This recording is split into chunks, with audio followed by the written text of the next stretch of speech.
Here's something you need to understand. Saying no is not a weakness. Saying no is not you being rude or selfish or unkind. It's you showing respect for yourself and your time. For so long, I struggled with this. I was terrified of saying no. It wasn't that I didn't know what I wanted or needed. I did. But I thought if I said no, I'd hurt someone's feelings or they'd think I wasn't being a good person. I feared rejection. I feared the judgment of others, and that fear kept me in this never-ending cycle of saying yes to things that drained me, yes to obligations that didn't serve me, yes to people who didn't appreciate me. But I wasn't honoring myself. I was just trying to keep the peace. I was trying to fit into this mold that society had created, the mold of the good girl who always gives, who always helps, who never says no. And for a while, it felt like the right thing to do. After all, who wants to be the person who disappoints others, right? Who wants to be seen as selfish or difficult? But what I came to realize after years of overextending myself and feeling utterly exhausted was that saying yes to everyone else was really saying no to myself. I was saying no to my dreams, my peace of mind, my personal boundaries, and my happiness. I was saying no to things that brought me joy and fulfillment, all in the name of pleasing others.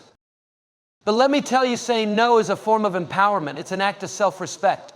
It's a declaration that you value your time, your energy, and your needs just as much as you value anyone else's. I had to learn that saying no doesn't make you a bad person. It doesn't make you unkind. It doesn't make you less compassionate. In fact, it's quite the opposite. The more I started saying no to things that drained me, the more energy I had for the things that actually mattered.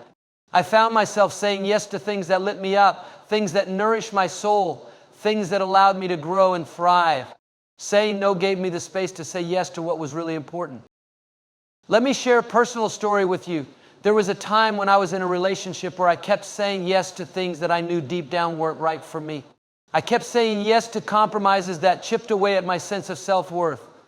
I kept saying yes to things I didn't really want because I was afraid of being perceived as difficult or demanding. But as time went on, I found myself more and more unhappy, more and more drained. I kept giving pieces of myself away until there was nothing left to give. One day I realized that the root of my unhappiness wasn't the situation or the people involved, it was me. It was the fact that I wasn't honoring my own needs, my own feelings. I wasn't speaking up. I wasn't setting boundaries. I wasn't saying no. I was so focused on trying to please others that I had forgotten how to take care of myself. And that's when I made a choice. I decided that it was time to say no. It was time to put myself first. It was time to stop accepting less than I deserved and to stop allowing myself to be in situations that were not serving me. Saying no to that relationship was one of the hardest things I've ever done, but it was also one of the best decisions I ever made. Because when I said no to what was no longer serving me, I created space for new opportunities. I created space for healing. I created space for growth. And here's the truth. You cannot grow in an environment that constantly asks you to shrink. You cannot thrive when you are constantly saying yes to things that drain you and diminish your worth. You cannot rise to your fullest potential when you are afraid to set boundaries and honor your own needs. Now, I know some of you might be thinking, but what if I hurt someone's feelings? What if they get upset with me? And I get it, I've been there. But here's what I've learned: when you say yes to others at the expense of your own well-being, you're not helping anyone. You're not helping them by sacrificing your happiness or your peace of mind. And you're certainly not helping yourself. In fact, when you don't set boundaries, when you don't say no, you end up resenting the very people you're trying to please. You end up feeling like you're giving and giving, but not receiving anything in return. And that's when bitterness and resentment start to creep in, even in the relationships you once cherished. The truth is, when you set boundaries and say no to things that don't serve you, you give yourself the gift of clarity. You make room for the things and people that align with your values, with your dreams, with your purpose. You give yourself the gift of peace. And you teach others how to respect you in your time. But here's the catch: you have to believe that you're worthy of those boundaries. You have to believe that your needs matter just as much as anyone else's. You have to believe that your time, your energy, and your well-being are valuable and that you deserve to protect them. And when you do, something amazing happens. You begin to operate from a place of abundance, not scarcity. You stop living in fear of disappointing others, and you start living with a sense of inner peace and confidence. You stop sacrificing your happiness to make others happy. And you start creating a life that truly reflects who you are and what you need. It's time to stop apologizing for setting boundaries. It's time to stop feeling guilty for saying no when you need to. It's time to stop giving away pieces of yourself in the name of being nice. Saying no isn't selfish, it's self-care. And if you don't take care of yourself, you won't be able to take care of anyone else. in the way you truly want to. So start saying no. Say no to things that don't serve you. Say no to the things that drain you. Say no to the things that make you feel small or insignificant. And start saying yes to yourself. Yes to your peace. Yes to your growth. Yes to your dreams. And watch how your life begins to transform. You were born with fire inside of you. Don't let anyone or anything put that fire out. Don't let society or family or friends or anyone else tell you that you have to be small in order to fit in. Your strength is not something to apologize for. Your boldness is not something to shrink from. It is your power. There is something undeniably powerful about a woman who owns her voice, a woman who speaks her truth, even when the world tries to tell her to be quiet. I think of the times when I've had to step up, to speak out, to stand tall in moments that demanded more of me than I thought I had. I've faced situations where everything inside of me screamed, stay quiet, play it safe, don't rock the boat. But I've also experienced those moments when I ignored that fear, when I let my strength take over, and I found myself in the midst of something incredible. And let me tell you, there is power in boldness. When you step into your power, when you stop shrinking, you stop settling, you stop accepting mediocrity, you stop hiding your light because you're afraid it will make others uncomfortable. You start living your life unapologetically, you start demanding that your needs be respected. And not only will your life shift, but so will the lives of those around you. Because the more you own your boldness, the more you give permission for others to do the same. I remember a time when I was in a meeting at work and I felt like I had something valuable to contribute, but I hesitated. I felt my heart race as I considered speaking up. The voice in my head told me, what if they think you're too loud? What if they think you're trying to take over? I started questioning myself, second-guessing whether I was even worthy of speaking in that space. But then something inside of me shifted. I realized that I wasn't just there to fill a seat. I wasn't there just to agree with everyone and avoid conflict. I was there because I had something to say. And so I spoke. I shared my thoughts, my ideas, and my perspective. And you know what happened. People listened. Not only that, but they respected me for speaking up. They valued my input. That was a turning point for me. I realized that my voice mattered. It didn't matter whether I fit into some mold of what people thought I should be. It mattered that I showed up as myself and I made an impact. I know there are times when it feels easier to stay quiet, when it seems like being bold would make things harder. You might worry about the judgment of others or fear that stepping into your full power will make people uncomfortable. But I can promise you this, the world will never change if people keep hiding their truth. You will never change if you keep letting fear dictate your actions. Your boldness is what makes you magnetic. It is what makes you unstoppable. I think about the incredible women who have come before us, women who have changed the course of history, not by being passive or quiet, but by standing firm in their truth. Harriet Tubman, Rosa Parks, Maya Angelou, Malala Yousafzai, these women didn't just wait for change to come. They didn't sit back and play it safe. They stepped into their power, they took action, and they became the change they wanted to see in the world. They were bold, they were courageous, they were unapologetic. You see, boldness isn't about being brash or loud just for the sake of it. It's about stepping into the fullness of who you are without fear. It's about standing tall in your worth and saying, I am here, and I matter. It's about claiming space in the world, the space that is rightfully yours, the space that has been waiting for you to fill. When you embrace your boldness, you also embrace your value. You send a message to the world and to yourself that you are worthy of respect, of love, of opportunity. You stop accepting less than you deserve, and you start demanding the life that aligns with who you truly are. And I promise you, when you make that shift, the world will respond in ways you didn't even expect. I know it can be scary. I know it can feel like you're stepping into the unknown. But let me tell you something, you were built for this. You were built to break barriers. You were built to be bold, to be strong, to be courageous. Every single challenge you've faced in your life has been preparing you for this moment, for the moment when you decide to stop hiding and start stepping into your greatness. Think about all the times you've been told to be smaller, quieter, more agreeable.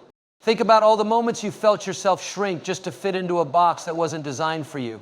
Now imagine what would happen if you stopped listening to those voices. Imagine if you started listening to the one voice that matters most, your own. Imagine if you stopped worrying about the judgment of others and instead focused on the incredible strength within you. The truth is, your boldness is what will set you apart, it's what will make you stand out in a crowd. It's what will allow you to go after your dreams, even when the odds are stacked against you. It's what will help you take risks and make decisions that will propel you forward, even when others doubt you.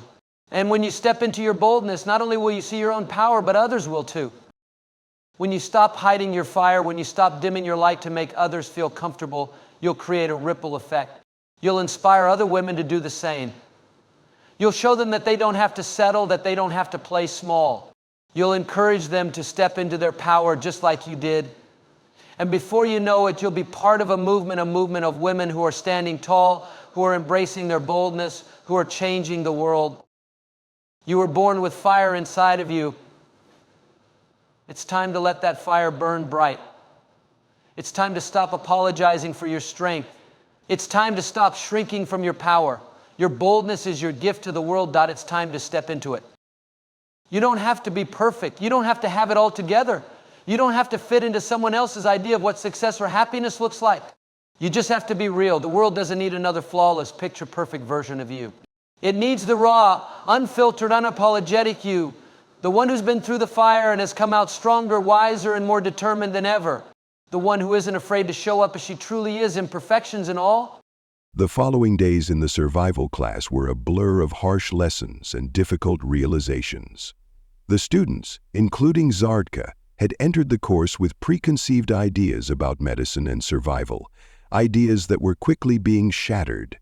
Their worlds were far removed from the chaos that Earth had come to symbolize. Zardka had always believed that survival, particularly in a medical context, was about balance, calm precision, and leveraging advanced technologies. But Mike Connor, their human instructor, had shown them a different reality. The academy's halls were quiet after class, and Zaharika found himself lingering in the central courtyard, the cool air of the artificial ecosystem filling his lungs. His gaze wandered over the foliage, thick with lush green vines and towering trees, an environment carefully curated to mimic the calm of his home planet, Vaitha. Yet in his mind, the tranquility felt foreign. The peace of nature here did little to soothe the unease that had settled in his chest. His experiences in Mike's class had left him unsettled, questioning everything he had ever known about survival and medicine. Clythos joined him, his many legs skimming silently across the grass. The insectoid's expression was unreadable, his large compound eyes fixed on the horizon. "Are you all right?" Clythos asked, his voice surprisingly soft. Zarka didn't answer immediately. The words felt stuck in his throat, a gnawing discomfort making it hard to articulate what he was feeling. After a long moment, he finally spoke, his voice almost inaudible. "I don't know if I belong in that class," he said. "I don't know if I can do it the human way. It's brutal. It's not about healing. It's about surviving, no matter the cost. That's not who I am." After examining his experience, he began to decide whether his experience was helping him the most.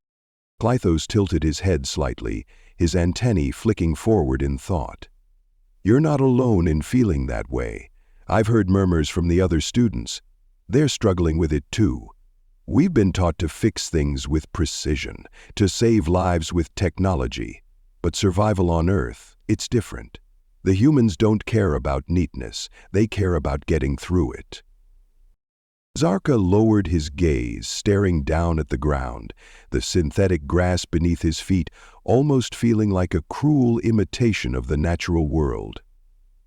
"It feels wrong. Using force, using whatever you can, even if it means causing more harm, that's not medicine. That's desperation." "Desperation? Medicine." Clythos's antennae twitched again and his 6 legs shifted in an unusual pattern. "But maybe you're missing something. Maybe the desperation is part of the lesson. You're so used to thinking that survival is about fixing things precisely, about controlling everything, but sometimes you can't control the outcome. You can't fix everything. You can only fight to stay alive." Zarka stared at his friend, the words sinking in. His whole life he had believed that medicine was about treating patients with respect and care, applying science and technology to make the world a better, safer place.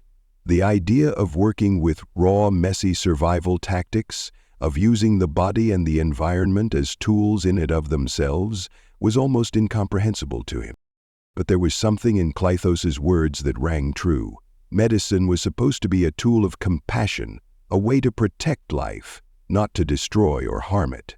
But what if the true goal of survival wasn't simply to heal, but to live?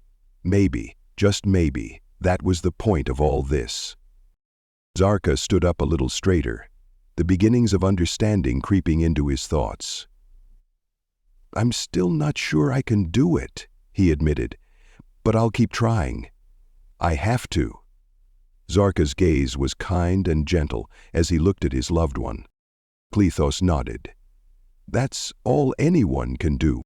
The next day in class, the students found themselves facing something entirely new.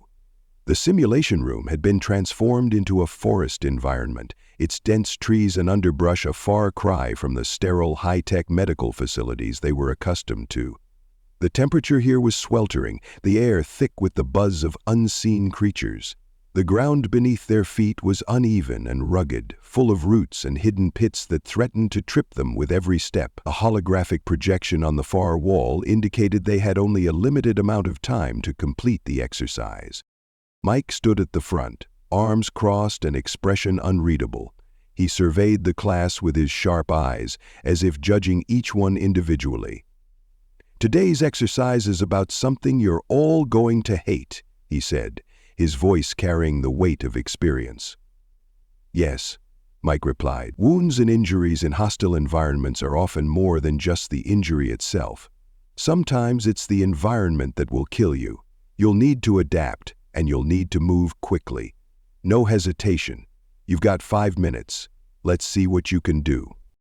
Zarka's heart pounded in his chest. He wasn't sure what to expect, but nothing about Mike's tone suggested this would be easy. As the simulation began, the students were thrust into the heart of the scenario. Zarka's comms suddenly flared to life with a voice crackling over the speakers. "Warning, hostile creature detected. Alert, immediate medical assistance required." The message was abrupt, and Zarka barely had time to react before a simulation of a dangerous alien creature, a hybrid predator native to Earth, rushed toward him, its claws swiping viciously. He didn't hesitate. His body acted on instinct, sidestepping and narrowly avoiding the beast's swipe. The creature was fast, too fast, and Zarka felt his pulse spike as he tried to formulate a plan. His first instinct was to reach for a weapon, but he quickly realized that would do little against this creature. It was then that the simulation shifted again. The beast lunged, and Zarka felt a sharp pain erupt in his leg. The simulation had inflicted a wound on him, deep and bleeding. He staggered back, his vision swimming, and the world around him seemed to go dark for a moment. It was as if his mind had been pulled into a vacuum of panic. The panic he had felt on the first day of class came rushing back. "Remember what I told you," Mike's voice came through the comms, calm but firm. "Survival isn't pretty. Focus. You've got a wound, and the clock's ticking. What do you do?" Zarka struggled to regain his bearings, his mind working frantically. This wasn't the clean, calculated approach he was used to. There was no sterile environment, no advanced tech. He looked around, his heart hammering in his chest, and then he saw it. A sharp rock protruding from the ground, its jagged edge perfect for what he needed. He limped over to it, his legs screaming in protest. It wasn't the best solution, but it would have to do. He ripped his shirt to use as a makeshift bandage, tying it tightly around the wound to staunch the bleeding. But that wasn't enough. The environment around him was hostile, and there was no guarantee he would survive this wound if he stayed out in the open. He needed shelter. His thoughts racing, Zarka crawled toward a nearby tree, using his arms to push himself along. As he moved, the injury in his leg burned with each movement, but he couldn't stop. He had learned that much from Mike: never stop moving. When survival was on the line, every second mattered. Finally, after what felt like an eternity, Zarka found a small hollow beneath the roots of the tree. His body was soaked in sweat, his heart pounding in his ears, but he made it. He tucked himself into the small space, still applying pressure to his wound and trying to control his breathing. The creature was gone, for now, but the danger was far from over. The simulation ended, and the artificial environment shifted back to the Academy's classroom. The intensity of the moment left Zarka panting and exhausted, his hands shaking. The other students were similarly disheveled, sweat dripping from their faces as they processed the exercise. Mike walked to the center of the room, his gaze sweeping over the students. "Not bad. Some of you handled yourselves better than others, but I'll give credit where it's due. You all made it out alive. That's what matters." Zarka could feel his knees trembling beneath him, his leg throbbed from the wound, and he could still hear the creature's growls echoing in his mind. But there was something else, too, a new sense of understanding, one that he couldn't quite articulate. He had survived, and maybe that was enough. He had pushed through the panic, the fear, and had done what needed to be done. Mike's voice snapped him out of his thoughts. "Remember this, everyone. Survival is not about perfection. It's about adaptability. You have to be able to make decisions on the fly, even when it feels like the universe is trying to kill you. It's not about being a healer or a fighter. It's about being a survivor." Zartka's mind began to shift as he processed the lesson. He had always thought that survival required knowledge and precision, but now he was beginning to understand that sometimes survival was simply about doing whatever it took to live. It was messy, it was ugly, but it worked. As the class ended, Zaharka felt a strange sense of gratitude.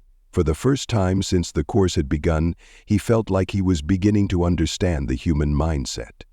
And in a world where survival often meant the difference between life and death, that might be the most important lesson of all. The Galactic Medical Academy was an awe-inspiring institution, renowned across the galaxy for its cutting-edge research and advanced medical curriculum. Students from every corner of the cosmos came to learn, practice, and refine their skills. The sprawling campus was filled with alien species of all shapes and sizes, each one bringing its own unique perspective on medicine and survival. For the most part, the academy had become a bastion of peaceful academic achievement, where students honed their techniques using sophisticated technologies, treating patients in the most clinical and sterile of environments. But that was before the humans arrived. Zarka, the Evithian student with the translucent skin that shimmered under the artificial lights, stood at the entrance of the main lecture hall, his legs trembling as he waited to step inside. His mind raced with uncertainty. He had never been in a situation like this before. While his people had always excelled in fields of peace, exploration, and diplomacy, they had never had to grapple with the sheer brutality of survival in a hostile environment. The Evithians were, by nature, not inclined toward conflict. They didn't possess the same survival instincts that humans did. And humans, well, they came from a world that was notorious for being what some considered unlivable. Earth, the humans' homeworld, was called a Deathworld by other species, a place where life fought tooth and nail to survive. Zarka felt the weight of that reputation pressing down on him as he adjusted the straps of his uniform, glancing nervously at the other students, all of whom seemed to share his unease. Clythus, the tall and sleek insectoid Zelrith beside him, clicked his mandibles in irritation, his antennae twitching as he muttered something in his native tongue. Clythus had been reluctant to attend the class, but his curiosity about humans and their survival tactics had overruled his wariness. "Are you sure this is a good idea?" Zaharka asked, the soft hum of his voice betraying his anxiety. "I mean, how are we supposed to learn anything from a species that thrives in chaos?" Clythos's multiple eyes blinked in unison, their sharp facets catching the light. "We'll see," he said, his voice smooth and cautious, his antennae scanning the room. "It's supposed to be a first aid class, isn't it? How different could it be?" But as the two entered the lecture hall, they quickly realized how different it was going to be. The room had been converted into something entirely new, The cold, sterile atmosphere they were accustomed to had been replaced by a scene straight out of a survivalist nightmare. The walls were draped with dark, textured fabrics that simulated the harshness of nature, sparse foliage, jagged rocks, and patches of dirt and gravel. The air had a thick, oppressive quality, and the temperature was fluctuating erratically, shifting from freezing to sweltering heat in mere seconds. The students began to whisper among themselves, their nervous chatter growing louder as they took in the scene. For the first time, they felt what it was like to be in an environment that was not controlled.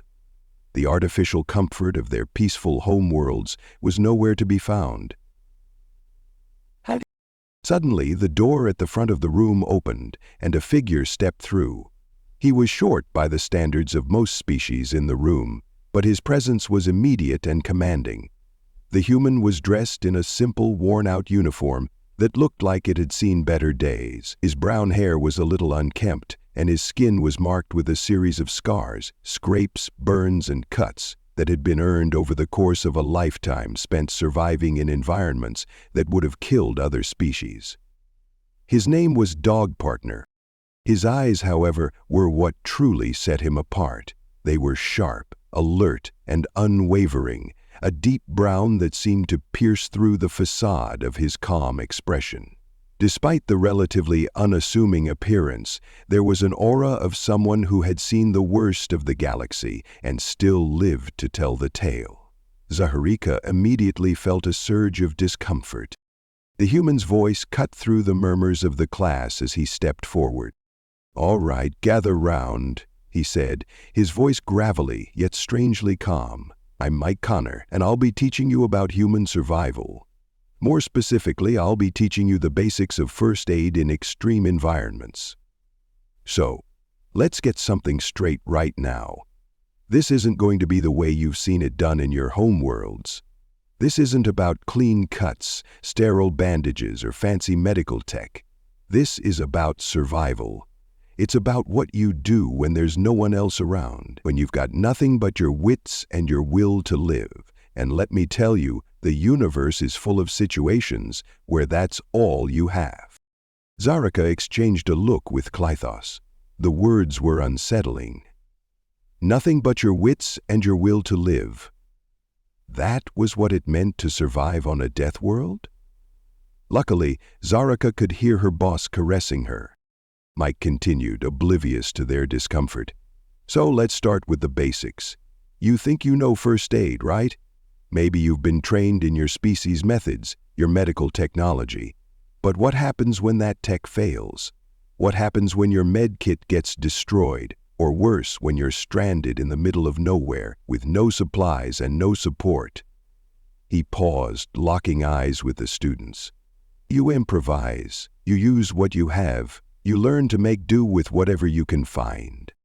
Zarka felt a cold sweat form on his forehead as Mike's words hung in the air. His species, the Avithians, were gentle beings, raised in serene environments. The concept of improvisating in the face of an emergency was foreign. They believed in precision, in knowledge, in carefully calculated steps. The idea of dealing with an injury in the wilderness without proper equipment seemed horrifying. Suddenly, Mike's thoughts bounded to the daughter. Mike was undeterred, however. He paced in front of the class, pointing to various tools scattered on the floor, stones, branches, cloth, and a few odd gadgets that looked like they had come from a salvage yard. The students stared at the items in confusion. What were they supposed to do with these? The old thing you'll learn quickly, especially if you come from a peaceful planet, is that survival isn't pretty, Mike continued. You think a clean bandage will solve everything? Think again. I'm going to show you how to save a life, and you're going to do it with nothing more than your body, your brain, and whatever you can scrounge from the environment. It's going to get messy. It's going to get ugly, and you're going to have to make tough calls. That's the human way. It's not for everyone. The words struck a chord deep within Zaharka.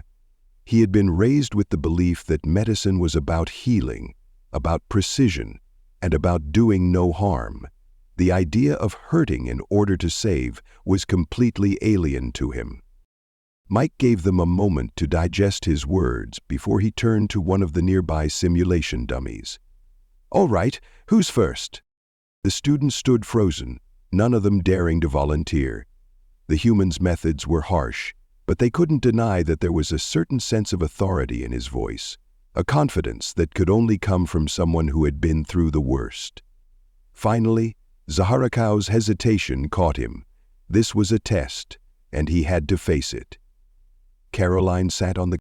"I'll go first," Zaraka said, his voice barely more than a whisper, his legs trembling beneath him. Mike gave a curt nod. "Good. You'll be the first volunteer. Your scenario is simple. You've been attacked by a venomous creature and you're bleeding out. The venom is spreading, and you're alone. You have no medkit, no tech, just your knowledge and whatever you can find around you. What do you do?" Zarka swallowed hard as he approached the dummy. It was designed to simulate a basic humanoid body with lifelike wounds that would require immediate care. The scenario was real enough to trigger his instincts, even though the simulated creature was nowhere to be found. The moment he saw the gaping wounds, panic set in. His delicate humanoid form was not designed for this kind of violence. He had never been taught to fight or to survive in a hostile environment. What was he supposed to do? "Come on, Zakra, time's ticking," Mike said, his tone no longer encouraging but coldly pragmatic. Zarka's pulse quickened as he frantically looked around the room. His mind raced. There were no fancy medical tools, only crude basic materials. His first instinct was to apply pressure, but the blood kept flowing. His hands shook, the adrenaline heightening his fear. He noticed a piece of cloth nearby, a torn strip of fabric. He grabbed it, wrapping it tightly around the wound. But that wasn't enough. Mike's voice came again, sharp and unyielding. "Not enough. You need to stop the venom from spreading." The reality of the situation crashed into him. There was no easy solution. He needed something stronger. He needed to think. Zarka's gaze scanned the room again, and he saw a jagged rock on the ground. With shaking hands, he picked it up and fashioned a crude tourniquet. It wasn't pretty, it wasn't gentle, but it was all he had. Mike nodded approvingly, though there was no praise in his tone. "You're alive, that's what matters." Zarka breathed a sigh of relief, though his hands were still shaking. He had done it. He had survived. As the class moved on to the next exercise, Zakra found himself reflecting on the experience. It had been raw, brutal, and unforgiving, but it had also been a lesson in resilience. He wasn't sure if he was ready to embrace all the lessons Mike had to offer, but there was one thing he knew for certain. The human way of survival wasn't about perfection. It was about doing whatever it took to stay alive. Exercise.